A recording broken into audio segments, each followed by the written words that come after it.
Hello viewers, welcome back to my channel TSA Fortune Builders.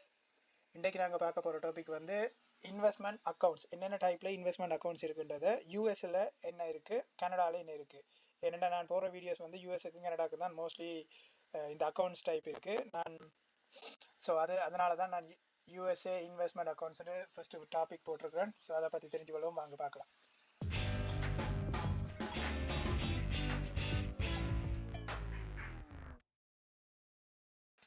Okay, first one 401k. 401kன்றது வந்து ஒரு வகையான account. இது வந்து யார் தருவாங்கன்னா, நீங்கள் வேலை செய்கிற கம்பெனி, அதாவது அமேசான், மற்றது ஸ்பீட்வே கேஸ் ஸ்டேஷன்ஸ், மற்றது பெரிய பெரிய கம்பெனி ஆப்பிள், இவங்கெல்லாம் வந்து 401k அக்கௌண்ட்டு நீங்கள் வேலைக்கு போய் ஒன்ஸ் நீங்கள் எலிஜிபிள்னா உங்களுக்கு அந்த இது தருவாங்க. இதில் என்ன விஷயம்னா, நீங்கள் வந்து பிஃபோர் டேக்ஸ், அதாவது உங்களோட பே செக்கில் வந்து டேக்ஸ் பே பண்ணுறதுக்கு முதல்ல இந்த காசை எடுத்துருவாங்க. அப்படின்னா பாருங்கள், எப்படின்னா உங்களுக்கு $1000 சேலரிண்டா இதில் நீங்கள் $100 போடுறீங்கன்னா உங்களோட $100 எடுத்துகிட்டு மிச்சம் 900க்கு தான் டேக்ஸ் பே பண்ண வேண்டி டேக்ஸ் கணக்கெல்லாம் பார்ப்பாங்க. இதில் 401kல என்ன ஒரு நல்ல விஷயம் என்னென்னா, இப்போ மேக்ஸிமம் வந்து ஒவ்வொரு கம்பெனியை பொறுத்து இருக்குது. 3% உங்களோட செக்குண்டு உங்களோட பேசிக் சேலரிண்டா 3%, 5%, 6% என்று இருக்குது. ஒவ்வொரு கம்பெனியை பொறுத்து இருக்குது. நீங்கள் 6% வரைக்கும் மேக்ஸிமம் போட்டால் சம் கம்பெனிஸ் உங்களுக்கு ஈக்குவலாக மேட்ச் பண்ணுவாங்க. சம் கம்பெனிஸ் நீங்கள் $1 போட்டிங்கன்னா 50 cents, சம் கம்பெனிஸ் 75 cents. அது depends on the employer. So நீங்கள் அதாவது இப்போ பார்ப்போம், 401kல வந்து நீங்கள் போடுற காசு வந்து பெஸ்ட் ஆப்ஷன். ஏன்னா ஃப்ரீ மணி. இப்போ நீங்கள் 5%, இப்போ இதில் என்ன விஷயம்ண்டா, நீங்கள் ஆல்மோஸ்ட் 2026 பொறுத்த வரைக்கும் உங்களோட கையால் நீங்கள் $25,000 வரைக்கும் நீங்கள் போடலாம். ஆனால் அவங்க வந்து இப்போ ஓகே, ஃபர்ஸ்ட் நான் இதை சொல்ல வரேன், சரிதானே?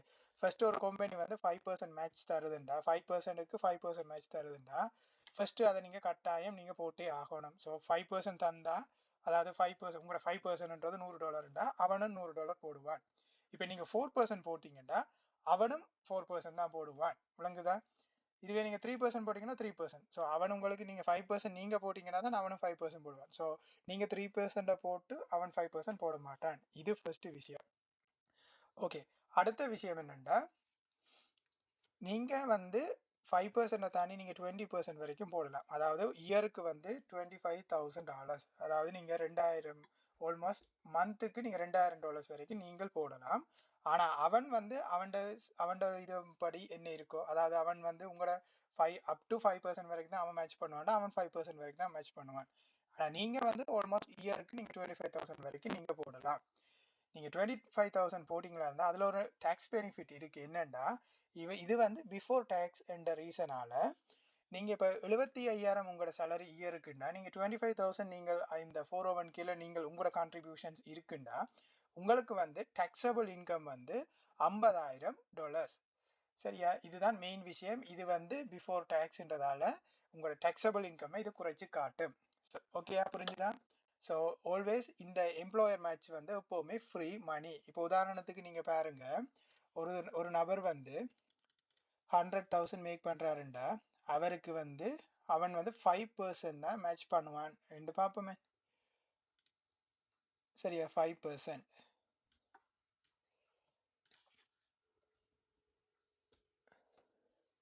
சரியா? 5%ண்டா $5,000 யார் தருவாங்க? உங்களோட எம்ப்ளாயீஸ் தருவான். அவன் 5% மேட்ச் பண்ணுவான்னா 5,000 உங்களுக்கு தருவான். இப்போ நீங்கள் வந்து 20,000 வரைக்கும் நீங்கள் போட போகிறீங்க. ஸோ 20%. சரியா? இப்போ நீங்கள் வந்து கையால் உங்களோட கண்ட்ரிபியூஷன்ஸ் வந்து 20,000, அவன்கிட்ட வந்து 5,000. ஸோ நீங்கள் டோட்டலாக ஒரு இயருக்கு வந்து 401kல வந்து நீங்கள் போட போகிற அமௌண்ட் வந்து 25,000. ஸோ இனி நீங்கள் அந்த 401kல வந்து சம் கம்பெனிஸ் தே ஆஃபர் அவங்களோட ஷேர்ஸையும் விடுற, உதாரணத்துக்கு அமேசான் வந்து அவங்களோட ஷேர்ஸையும் நீங்கள் திருப்பி விடுற மாதிரி இருக்கும். ஸ்பீட்வே வந்து ஒரு ஹெஸ்ன்ற ஒரு விஷயத்தை ஓன் பண்ணுற மாதிரி இருக்கும். ஸோ அந்த ஒரு ரீசன் இருக்குது. ஸோ அதே அவங்களோட ஷேர்ஸையே தான் உங்களுக்கு ஆஃபர் பண்ணுவாங்க. இதுவே வேறு இடங்களில் வந்து S&P 500 ஆஃபர் பண்ணுவாங்க. ஸோ அதில் வந்து என்னென்னா 401k வந்து உங்களோட காம்பவுண்ட் பவரை இன்க்ரீஸ் பண்ணும் நீங்கள் வேலைக்கு ஸ்டார்ட் பண்ண உடனே போட்டால். சரியா? இது முதல் விஷயம். அடுத்தது வந்து இப்போ நீங்கள் 20,000 நீங்கள் 401kல போட்டதால் இப்போ உங்களோட டேக்ஸபிள் இன்கம் வந்து 80,000 இருக்கு. சரிதானே? அது ஒரு விஷயம். இதை நீங்க ஃபர்ஸ்ட் ஞாபகம் வச்சிருங்க. 401k வந்து பிஃபோர் டேக்ஸ் ஃப்ரீ மணி. இது ஓகே. இதுல வந்து best for employees long term retirement savings. So நீங்க இப்போ ஒரு கம்பெனில வந்து உதாரணமா ஒரு 20-25 வருஷம் இருப்பீங்களா இருந்தா அதுவே உங்களுக்கான ரிட்டையர்மெண்ட்டுக்கு தேவையான லம்சம் அதுவே தரும். என்னடா நீங்களும் போடுறீங்க அதே நேரம் அவனும் போடுவான். ஸோ அது பெரிய ஒரு லம்சமா இருக்கு. ஸோ ரெண்டாவது இது ராத் ஐஆர்ஏ. அதாவது ராத் ஐஆர்ஏ வந்து உங்களோட பர்சனல் ரிட்டையர்மெண்ட் அக்கௌண்ட். சரியா? இது வந்து என்னன்னா ராத் ஐஆர்ஏன்றது நீங்க இப்ப வந்து நீங்கள் வந்து டாக்ஸ் பே பண்ணிடுவீங்க. டாக்ஸ் பே பண்ணிட்டு தான் நீங்க இந்த காசை நீங்க போடுவீங்க. அந்த காசு வளர்ற அவலாவும் வந்து நீங்க எப்ப நீங்க எடுப்பீங்களோ அந்த டைமுக்கு இது வந்து உங்களுக்கு ஃப்ரீ, டாக்ஸ் ஃப்ரீ. சரியா? இந்த 401k எப்பவுமே வந்து நீங்க 65க்கு 60 சரியா 59.5 வயதுக்கு பிறகுதான் நீங்க எடுக்கலாம். சரியா? நீங்க வித்ட்ரா பண்ண கூடியதா இருக்கு. அதே மாதிரி எல்லாமே வந்து 59.5 வயது ரோத் ஐஆர்ஏ மற்றது ட்ரெடிஷனல் ஐஆர்ஏ எல்லாமே வந்து 59.5 வயசுக்கு பிறகு தான் நீங்க எடுக்கலாம். சரியா? இந்த விஷயத்து இதுல 401kல என்னன்னா நீங்க ஏர்லியா எடுக்கலாம். எடுத்தா 10% பெனால்ட்டி கட்டணும். அதாவது நீங்க 1 லேக் எடுக்கிறீங்கன்னா $10,000 நீங்க பெனால்ட்டியா கட்டணும். பிளஸ் இது பிஃபோர் டேக்ஸ்ன்றதால நீங்க எடுக்கும் போது நீங்க இதுக்கு டேக்ஸ் பே பண்ணி ஆகணும். சரியா? வித்ட்ரா பண்ணீங்க நீங்க டேக்ஸ் பே பண்ணி ஆகணும். ஸோ நீங்க எடுக்க 100,000 எடுத்தீங்கன்னா 10,000 பெனால்ட்டி. இப்போ 25%ண்டா 25% உங்களோட இன்கம் ஸ்லாப் இருக்குண்டா நீங்க அந்த இடத்துல வந்து $25,000 வந்து டேக்ஸா பே பண்ணுவீங்க. ஸோ உங்களோட கைக்கு கிடைக்க போறது $65,000. இதுல பெஸ்ட் என்னன்னா ரோத் ஐஆர்ஏ. இது வந்து நீங்க ஆல்ரெடி டேக்ஸ் எல்லாம் பே பண்ணிட்டு இன்வெஸ்ட் பண்ண ஸ்டார்ட் பண்ற இந்த அக்கௌண்ட்டுக்குள்ள போடுறதால இதுக்கு வந்து டேக்ஸ் இல்லை. ஆனா இதுவும் வந்து 59.5 வயது. இது எல்லாமே வந்து நார்மலா வந்து ரிட்டையர்மெண்ட்டுக்கான விஷயம்தான். சரியா? இது வந்து ஆல்ரெடி ரோத் ஐஆர்ஏன்றது வந்து நீங்க ஆல்ரெடி பே பண்ணிட்டீங்க, டேக்ஸ் பே பண்ணிட்டீங்க. So tax free. இப்போ உதாரணத்துக்கு இதுண்ட மேக்ஸிமம் ஒரு இயருக்கான லிமிட் வந்து $7,000 பெர் பர்சன். அதாவது இந்த ரோத் ஐஆர்எல் நீங்க போடுற காசு வந்து நீங்க கட்டாயம் உழைச்சிருக்கணும். சரிதானே? இது நீங்க உழைச்ச காசா தான் இருக்கணும்.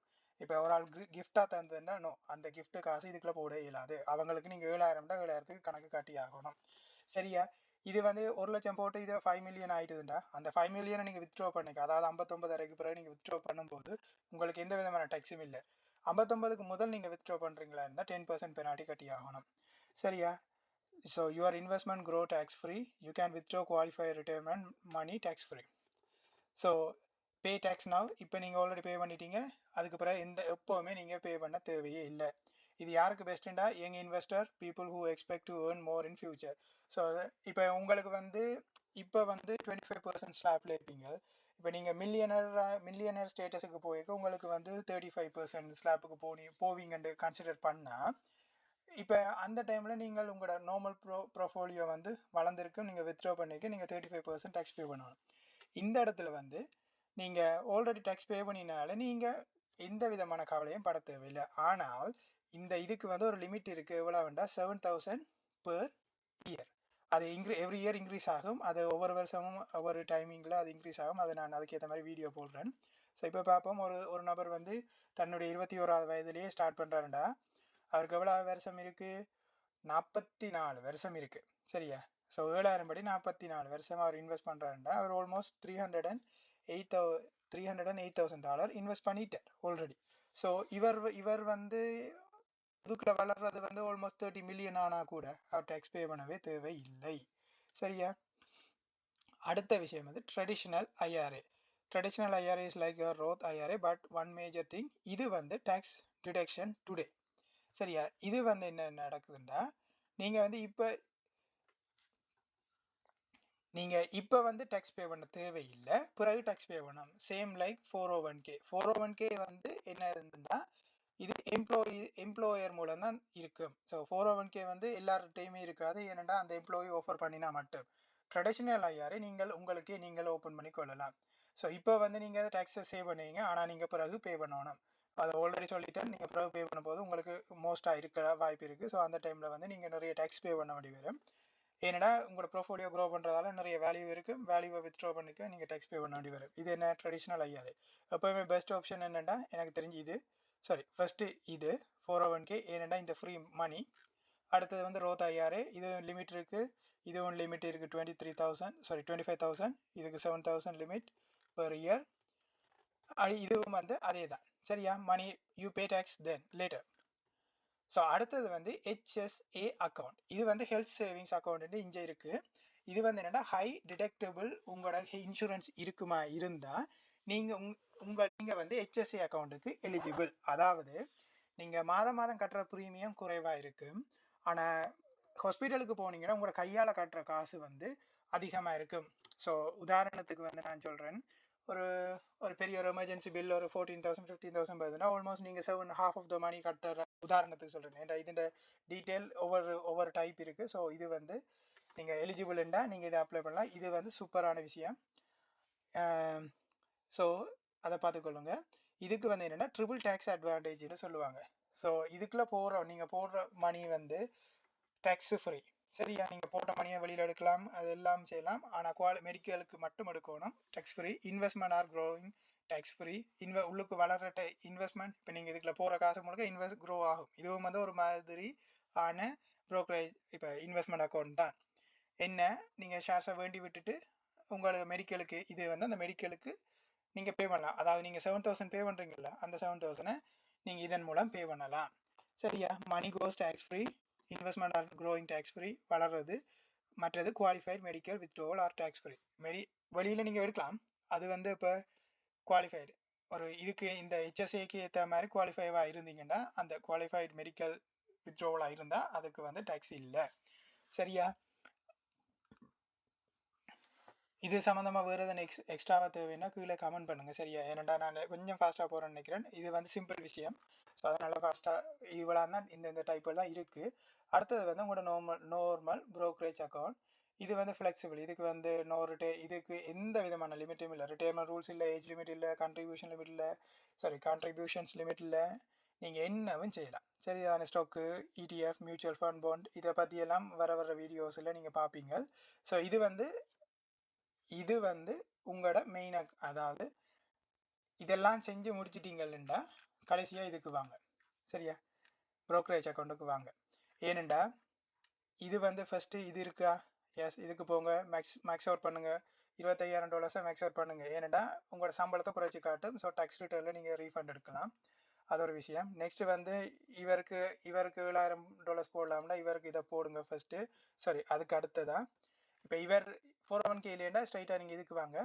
ஸோ இது வந்து டேக்ஸ் ஃப்ரீயாக க்ரோ ஆகும். ஸோ வடுக்கைக்கு நீங்கள் எந்த விதமான டேக்ஸும் பே பண்ணல. இது முடிய ட்ரெடிஷ்னல் IRA, இதுவும் வந்து ஒரு லிமிட் இருக்குது, I think 7,000 something.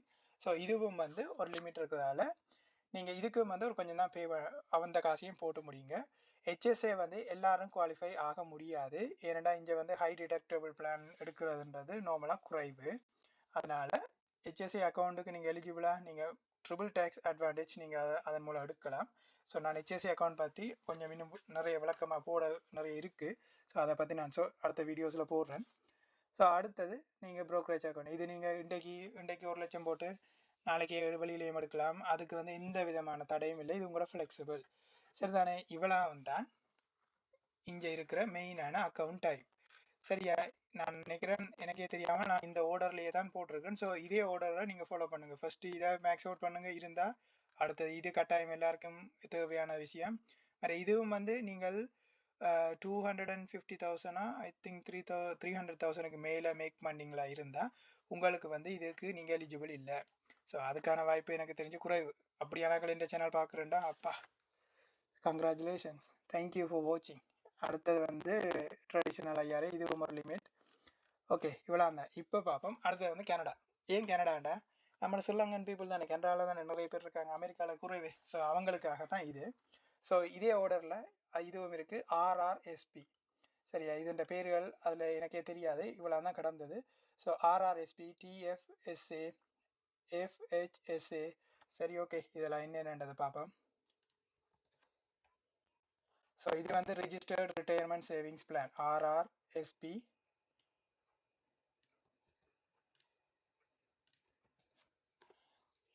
Tax free savings account, TFSA.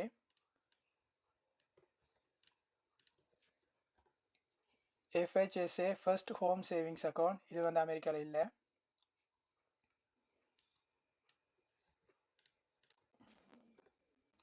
Registered education savings plan இது வந்து இதுக்கு என்ன காலேஜ் படிக்கிற ஆட்களுக்கு தேவையான சேவிங்ஸுக்கு அதுவும் இல்லை. ஆனால் அமெரிக்காவில் அதுக்கு ஒரு விஷயம் ஒன்று இருக்குது. அது நான் பின்னுக்கு போடுறேன் அந்த வீடியோஸை. ஸோ இப்போ பாருங்கள் குயிக் கம்பேரிஷன். ஸோ இது இவ்வளோ தான் இருக்குது. இதில் வந்து 401Kக்கு ஈக்குவலானது வந்து RRSP ரிட்டையர்மெண்ட் சேவிங்ஸ். இது வந்து இதால் எம்ப்ளாயீஸால் தர்றது. அடுத்தது வந்து ரோத் ஐஆர்ஏ, இந்தியாவில் TFSA டேக்ஸ் ஃப்ரீ ரிட்டையர்மெண்ட். சரியா, இது வந்து என்னடா நீங்கள் வளர்ந்ததுக்கப்புறம் வித்ட்ரா பண்ணிக்க டேக்ஸ் பே பண்ண தேவையில்லை, பிகாஸ் நீங்கள் ஆல்ரெடி பே பண்ணிட்டீங்க. இந்தியாவில் வந்து ட்ரெடிஷ்னல் ஐஆர்ஏ RRSP இது வந்து நீங்கள் இப்போ டேக்ஸ் பே பண்ண மாட்டீங்க. ஸோ லேட்டராக நீங்கள் டேக்ஸ் பே பண்ணணும். HSC அக்கௌண்ட் இங்கே இருக்குது, அங்கே இல்லையா? ஏதாவது இருந்தால் கீழே கமெண்ட் பண்ணுங்கள், நான் அது மேபி அப்டேட் பண்ணுறேன். ஸோ அடுத்த வந்து ப்ரோக்கரேஜ் அக்கௌண்ட் இங்கே அதை சொல்லுவாங்க, அங்கே வந்து நான் ரிஜிஸ்டர்ட் அக்கௌண்ட். இது வந்து ஃப்ளெக்சிபிள், இதான் இருக்கிறதுலே லாஸ்ட்டு. ஸோ அதே மாதிரி கனடாவில் வந்து வீடு வேண்டுற ஆக்களுக்கு வந்து FHSA ஒரு first home savings account open பண்ணலாம். சில்ட்ரன்ஸ் எஜுகேஷனுக்கு வந்து RESP இருக்குது. அமெரிக்காலையும் வந்து இருக்குது, பாருங்க.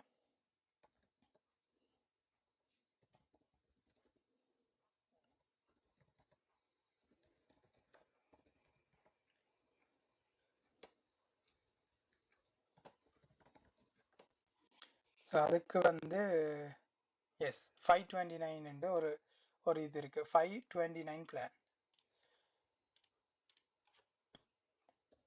529 பிளான்.